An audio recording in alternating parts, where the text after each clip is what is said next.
واعتصموا بحبل اللہ جميعا ولا تفرقوا، اللہ کی رسی کو مضبوطی کے ساتھ پکڑ لو اور تفرقہ بازی مت کرو، جھگڑے فساد نہ کرو، آپس میں روڑے نہ ڈالو، پھوٹ نہ ڈالو، ایک دوسرے کے اندر محبت ہونی چاہیے، ایک دوسرے کے اندر لگن تڑپ ہونی چاہیے۔ اگر ہمیں ایک انگلی کٹ جائے، ہمارے ایک انگلی میں تکلیف ہے، تو ہماری بھائی کو بھی تکلیف ہونی چاہیے، لیکن ایسا نہیں ہے۔ موبائل میں لگے ہوئے ہیں، کوئی کچھ دیکھ رہا ہے، کوئی کچھ دیکھ رہا ہے اور مست ہے، لگن ہے اس کی۔ بڑے دور جاہلیت میں جناب محمد الرسول اللہ صلی اللہ علیہ وسلم کے آنے سے پہلے یہ دنیا بڑی تاریک تھی، گھٹا ٹوپ اندھیرے میں انسان رہ رہے تھے، بڑی جہالت تھی، ہر جگہ پر ہر طرف ظلم و بربری چکا چل رہا تھا، تھوڑی تھوڑی باتوں میں جھگڑے ہو جایا کرتے تھے اور کئی سال تک یہ جھگڑے قائم و دائم رہتے تھے۔ لیکن جناب محمد الرسول اللہ صلی اللہ علیہ وسلم جب تشریف لائے تو ایسی حرکات کو، ایسی پریشانی کو، ایسے جھگڑے کو ختم کر حضور نے کیسے ختم کیا؟ اپنے اخلاق سے، اپنے کردار سے، اپنی کتاب سے، اپنی زبان سے۔ حضور ایسا پیش آتے تھے کہ وہ خود موم ہو جایا کرتے تھے۔ جناب محمد الرسول اللہ صلی اللہ علیہ وسلم کے بارے میں قرآن اعلان کرتا ہے تم فی رسول اللہ اسوۃ حسنہ، یقیناً اللہ کے محبوب صلی اللہ علیہ وسلم تمہارے لیے اسوہ اور نمونہ ہے۔ اسوہ اور نمونہ کا کیا مطلب؟ اسوہ اور نمونہ کا مطلب یہ ہوتا ہے کہ جناب محمد الرسول اللہ صلی اللہ علیہ وسلم کی جس طریقے سے زندگی گزری ہے، جس طریقے سے زندگی گزارا ہے، ایسے طریقے پر آپ کو اپنی زندگی گزارنی۔ حضور اکرم صلی اللہ علیہ وسلم کو اللہ تبارک و تعالی نے بشیرن و نذیرہ بنا کے لوگوں کو سمجھاتے تھے، لوگوں کو اچھے راستے پر آمادہ کرتے تھے، اللہ سے ڈراتے تھے، سیدھے راستے پر چلنے کی تلقین کرتے تھے، برے راستے پر چلنے سے روکتے تھے۔ قرآن مقدس نے اعلان کیا وَاعْتَصِمُوا بِحَبْلِ اللَّهِ جَمِيعًا وَلَا تَفَرَّقُوا، اللہ کی رسی کو مضبوطی کے ساتھ پکڑ لو اور تفرقہ بازی مت کرو، جھگڑے فساد نہ کرو، آپس میں روڑے نہ ڈالو، پھوٹ نہ ڈالو، ایک دوسرے کے اندر محبت ہونی چاہیے، ایک دوسرے کے اندر لگن تڑپ ہونی چاہیے۔ اگر ہمیں ایک انگلی کٹ جائے، ہمارے ایک انگلی میں تکلیف ہے، تو ہماری بھائی کو بھی تکلیف ہونی چاہیے، لیکن ایسا نہیں ہے۔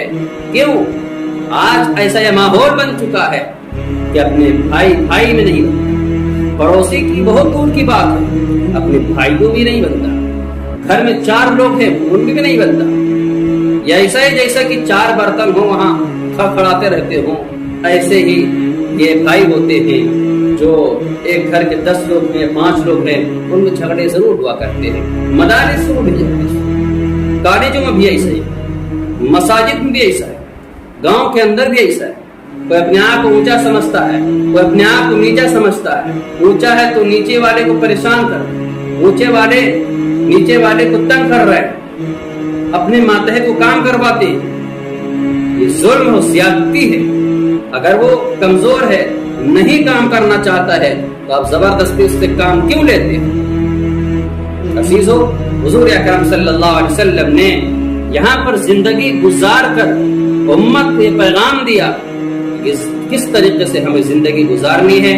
حضور اکرم صلی اللہ علیہ وسلم کی سیرت، بڑے علماء کرام کی بات کو سنا جائے، ان کی کتاب کو پڑھا جائے۔ قرآن میں اللہ تبارک و تعالی نے جو سیدھے راستے پر چلنے کی تلقین کی ہے، جو راستہ اللہ تبارک و تعالی نے بتلایا، اس راستے پر ہمیں چلنا چاہیے اور اپنے پروردگار سے دعا کرنی چاہیے کہ میرے پروردگار اپنے محبوب جناب محمد الرسول اللہ صلی اللہ علیہ وسلم کے راستے پر چلنے کی ہمیں توفیق دیجیے۔ لیکن کہاں، کوئی نہیں پا رہا۔ اذان ہو رہی ہوتی ہے، بے شمار افراد ادھر ادھر کھڑے ہیں، موبائل میں لگے ہوئے ہیں، کوئی کچھ دیکھ رہا ہے، کوئی کچھ دیکھ رہا ہے۔ اور مست ہیں، لگن ہے اس میں پڑے ہوئے، مسجد میں تو 4 بوڑھے بیچارے پہنچ جاتے ہیں۔ اللہ ان کی زندگی کو بھی سلامت رکھے اور ان کی عمر کو بھی دراز فرمائے۔ اللہ ایسے لوگوں کو جنت سے نوازے اور اعلیٰ مقام پر پہنچائے جو اللہ تبارک و تعالیٰ کے گھر کو، اللہ تبارک و تعالیٰ کی مسجد کو آباد کرتے ہیں، ایسوں کو اللہ تبارک و تعالیٰ جنت سے نوازے۔ جو عزیزوں جو مسجد کی طرف نہیں جاتے ہیں، مسجد سے دور رہتے ہیں، مسجد میں بیٹھتے ہیں تو بڑی تکلیف ہوتی ہے، بڑی الجھن ہوتی ہے کہ کتنی جلدی امام صاحب نماز پڑھائیں اور ایک روٹین ہو جائے۔ اگر امام صاحب کو 1 منٹ تاخیر ہو گئی تو یہاں معاملہ شروع ہے، ارے تنخواہ لیتے ہیں کہاں چلے گئے، ارے یہ ایسے ہیں یہ ویسے ہیں۔ عزیزوں ایک وقت آئے گا آپ کو یہ امام نہیں ملیں گے، آپ کا جنازہ ایسے ہی دفن کر دیا جائے گا۔ خدا کی قسم ایسا وقت آئے گا کہ آپ کو ایسے علماء نہیں ملیں گے، ایسے حفاظ، ایسے قراء، ایسے عالم نہیں ملیں گے کہ آپ کی جنازہ پڑھا سکیں، ایسے ہی آپ کو مدفون کر دیا جائے گا۔